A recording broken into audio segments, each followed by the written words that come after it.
Hello दोस्तों, बहुत बहुत स्वागत, अभिनंदन एक बार फिर से RDX गुरु में। दोस्तों, हम मध्यकालीन भारत का इतिहास पढ़ रहे हैं। उसमें आज नया लेक्चर करेंगे शुरू। क्या है? लेक्चर नंबर तो 13 है और पार्ट उसमें नाम है हुमायूं और शेर शाह सूरी। मतलब हुमायूं, बाबर का पुत्र हुमायूं और शेर शाह सूरी, इन दोनों के बारे में आज पढ़ेंगे। ठीक है, आप लोग इसको शेयर सब्सक्राइब करते रहिए। बाकी मेरा काम है, मैं आपको बेहतर से बेहतर देता रहूँगा। ठीक है, चलिए बिना समय गवाए शुरू करते हैं हुमायूं और शेर शाह के बारे में। चलो, तो पहला क्वेश्चन है, निम्न नामों में से उसे चिन्हित कीजिए जो हुमायूं के भाइयों से किसी का नाम नहीं था। मतलब इनमें से कौन हुमायूं का भाई नहीं था? तो देखो, कामरान, अस्करी और हिंदाल ये उसके भाई थे, लेकिन उस्मान उस्मान जो है उसका भाई, किसका? हुमायूं का भाई नहीं था। तो बी ऑप्शन सही है। हुमायूं जो है बाबर का पुत्र था और ये माहम बेगम सिया मुस्लिम थी, उससे ये पैदा हुआ था। कौन? हुमायूं। अच्छा, अब आपको बताना है, ये 4 युद्ध दिए हैं, हुमायूं द्वारा लड़े गए ये 4 युद्ध हैं, इनको सही क्रम में लगाना है। तो कौन सा है आप बताएंगे? तो इसमें है, देखो, देवरा, चौसा, देवरा, कन्नौज, सरहिंद। तो इनको लगाना है सबसे पहले देवरा। कब? ये है 1531-32 में। फिर है चौसा 1539, कन्नौज 1540 और सरहिंद 1555। तो ये हो गया डी ऑप्शन। ठीक है, 1532, 31-32, 39, 40 और 55। डी ऑप्शन सही है। देवरा, चौसा, कन्नौज, सरहिंद।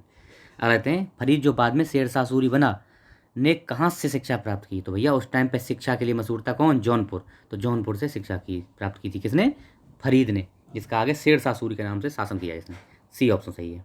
अगला देखते हैं, निम्नलिखित में से किस सुल्तान ने पहले हजरत आला की उपाधि अपनाई और बाद में सुल्तान की? तो कौन था? ये भी महोदय थे शेर शाह सूरी। शेर शाह सूरी ने पहले 1534 में बंगाल के शासक नुसरत शाह को पराजित किया और इसको पराजित करके शेर खां, जो इसका नाम था क्या? शेर खां असली।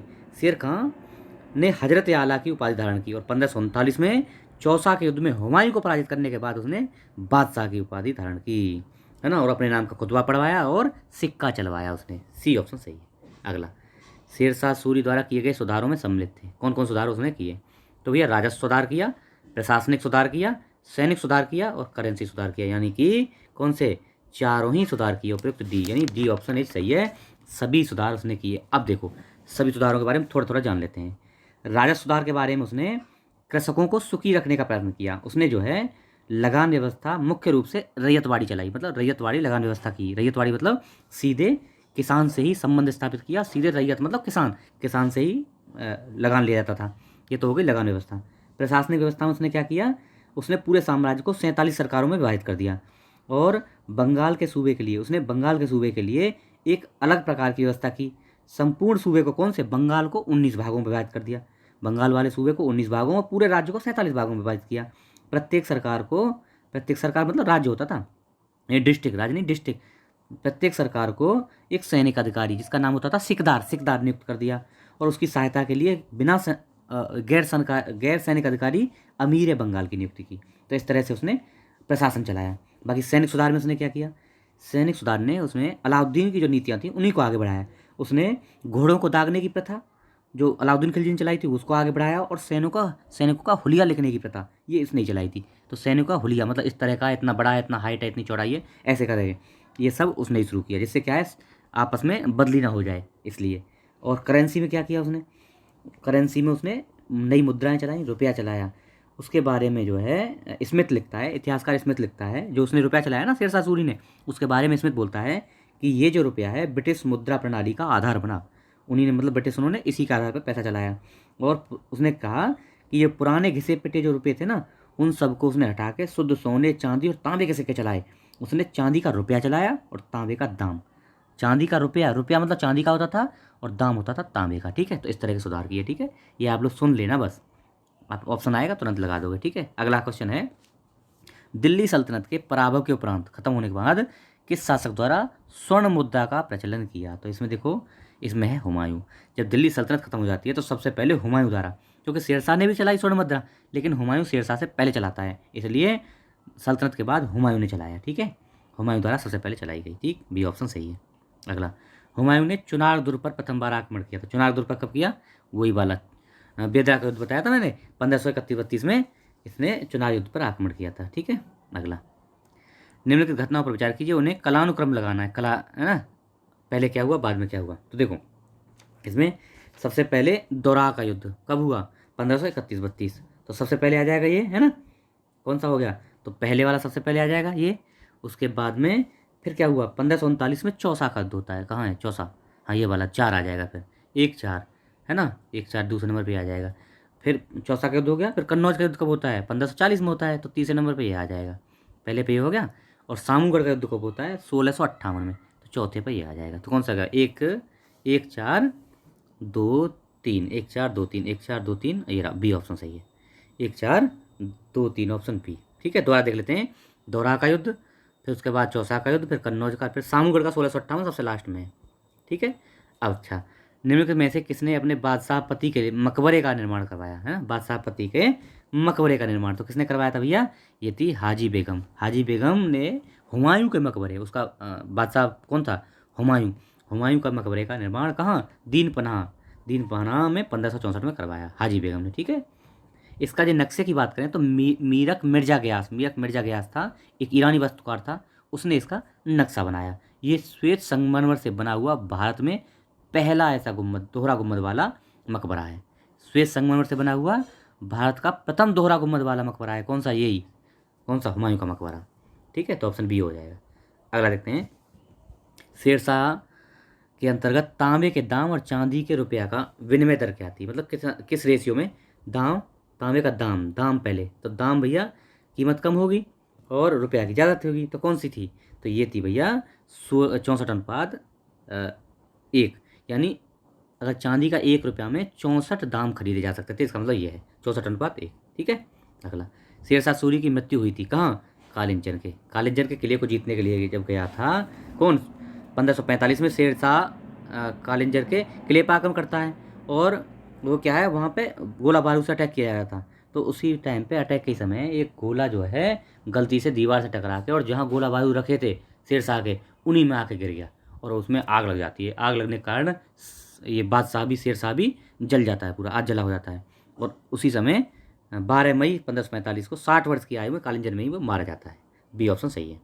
अगला, मात्र एक मुट्ठी बाजरे के चक्कर में मैंने अपना साम्राज्य खो दिया, इस कथन को आप किस मध्यकालीन शासक से संबद्ध करते हैं, तो यह है भैया शेरशाह, शेरशाह सूरी ने। लेकिन अब आप ये सोचोगे जब मर गया था उसलिए बोला था क्या, नहीं, ये मरा था उसलिए नहीं बोला था, है तो शेरशाह नहीं बोला था ये बात, मात्र एक मुट्ठी बाजरे के लिए मैंने अपना संपूर्ण साम्राज्य खो दिया, बात तो बोली थी शेरशाह ने, लेकिन कब बोली थी, शेरशाह सूरी ने मारवाड़ पे युद्ध किया था, मारवाड़ के खिलाफ उसने युद्ध किया, और राजपूतों के शौर्य को देखकर उसने ये बात राजपूतों के लिए बोली थी, ये कालिंजर के लिए नहीं बोली थी, जहाँ वो मरा था इसलिए नहीं बोली थी। ठीक है, तो ये चीज़ ध्यान रखना। शेरशाह का मकबरा कहाँ है, तो ये सासाराम में, कहाँ पे, सासाराम बिहार में पड़ता है। चलिए अगला देखते हैं, शेरशाह को दफनाया गया था, कहाँ दफनाया गया था, तो ये दफनाया गया था वहीं जहाँ का मकबरा है, सासाराम में, ऑप्शन बी। ठीक है जी, 1540 से 45 तक शासन करता है, बस ध्यान रखना, लेकिन 5 साल का शासन तगड़ा है इसका, इतिहास में नाम है इसका। अगला, निम्नलिखित में से किस स्मारक का निर्माण शेरशाह ने करवाया था, इनमें से किसका, तो किसने कराया था भैया, यह है दिल्ली के किलाए कोहना मस्जिद, दिल्ली की किलाए कोहना का निर्माण, किलाए कोहना मस्जिद है, उसका निर्माण किसने, शेरशाह ने करवाया था, कब, 1545 में। ठीक है, चलो अगला देखते हैं, निम्नलिखित में से पुराना किला के भवनों का निर्माण किसने करवाया था, पुराना किला के भवनों का निर्माण तो किसने करवाया, ये भी शेरशाह ने करवाया था। पुराना स्थापत्य में बहुत कुछ है उसका, तो पुराना किला के भवनों का निर्माण शेरशाह सूरी ने करवाया था। इसी के अंदर है किनाए कोहला मस्जिद, किलाए कोहना मस्जिद है, और शेर मंडल इसी के अंदर है, शेर मंडल, किलाए कोहना मस्जिद आदि इसी के अंदर है, कहाँ, पुराने किले के अंदर, तो सी ऑप्शन सही है। अगला, कृषकों की सहायता के लिए किस मध्यकालीन भारतीय शासक ने पट्टा और कबूलियत, देखो ये भी शेरशाह है, बहुत फेमस है बहुत चीज़ों के लिए, पट्टा और कबूलियत क्या होता था, वो किसानों को उनकी पैमाइश करा के, ज़मीन की पैमाइश करा के पट्टा देता था कि हाँ भाई ये ज़मीन आपकी है ना, और फिर उनसे एक कबूलियत लेता था कि हाँ मैं इस रेट से, इसकी दर से मैं आपको राजस्व दूंगा, ये कबूलियत थी। पट्टा दे दिया कि ये ज़मीन आपकी, और उनसे स्वीकार पत्र ले लिया कि हाँ भाई मैं इस रेट से आपको लगान दूंगा, ये कबूलियत थी। ठीक है, तो शेरशाह का ये है। अगला देखते हैं, निम्नलिखित में से किसने पूर्वी बंगाल से लेकर पेशावर तक सड़क ए आजम, सड़क ए आजम क्या अन्य क्या नाम है, ग्रांड ट्रंक रोड, कौन है, शेरशाह सूरी ने निर्माण कराया भैया। ये जो है बंगाल से लेकर, पूर्वी बंगाल से लेकर पेशावर, हाँ, पाकिस्तान तक, इसका नाम था सड़क ए आजम, ग्रैंड ट्रंक रोड, उत्तरापथ, ये अलग नाम थे, उत्तरापथ भी बोलते थे इसको, इसने कराए थे, शेरशाह सूरी ने निर्माण कराया। शेरशाह का उत्तराधिकारी कौन था? देखो बहुत इंपॉर्टेंट है। शेरशाह का उत्तराधिकारी इस्लाम शाह, और ये भी एक योग्य योग्य उत्तराधिकारी हुआ। इसका छोटा पुत्र था, छोटा पुत्र था इस्लाम शाह, ये योग्य उत्तराधिकारी हुआ। इसका असली नाम था जलाला खान, है ना। इसने अपने पिता की जो शासन व्यवस्था थी ना, उसी को बड़े सुदृढ़ तरीके से आगे बढ़ाया था। तो ये बी ऑप्शन इस्लाम शाह था। अगला और आज का लास्ट क्वेश्चन है, इन शासकों में से किसने अपनी सैन्य टुकड़ियों को 200, 250, 500 इस तरह से विभाजित किया? तो किसने किया था? ये किया था। देखो दो है इसमें, इसमें क्या है, इसमें होगा आपका सिकंदर शाह और इस्लाम शाह। इस्लाम शाह था इसका किसका उत्तराधिकारी? शेरशाह सूरी का। और उसके बाद में सिकंदर शाह था, इस्लाम शाह के बाद आया था। तो इन दोनों ने ही इस तरह की व्यवस्था चलाई थी, ठीक है, दोनों ने चलाई। तो इसका ऑप्शन ई होगा। ये देखो बिहार पीसीएस में 5 ऑप्शन आते हैं ना, इसलिए ये ई है। तो ये मैं आपको यहाँ मिटा देता हूँ इन दोनों को। तो ये ऑप्शन ई रहेगा, मतलब उपयुक्त में से एक से अधिक, ये वाला सही है, एक से अधिक दोनों है, ये भी है और ये भी है, ठीक है। तो ये हमारा आज का लेक्चर हो गया। आप लोग इसको शेयर करिए, लोगों को बताइए। अगर चैनल पर नए हैं तो सब्सक्राइब कर लीजिए, और आप बताइए अगर कुछ कमियां आपको हैं या कुछ इसमें सजेशन चाहते हैं मेरे वीडियो बनाने में या पढ़ाने के तरीके में, तो आप लोग प्लीज़ कमेंट करिए, मैं उनको सुधारूंगा, है ना। यही तो है, आप लोग बताएंगे जो कमियां हैं या कुछ सजेशंस हैं तो मैं ज़रूर उनको सुधारूंगा, बेहतरीन के लिए काम करूँगा। जिससे क्या है, मेरा भी निखार होगा और आपको अच्छी सी चीज़, अच्छा कंटेंट मिलेगा, ठीक है। चलिए, तो आप लोग इसको सब्सक्राइब कर लीजिए, शेयर वेयर करते रहिए, लाइक करिए। Okay, thank you so much.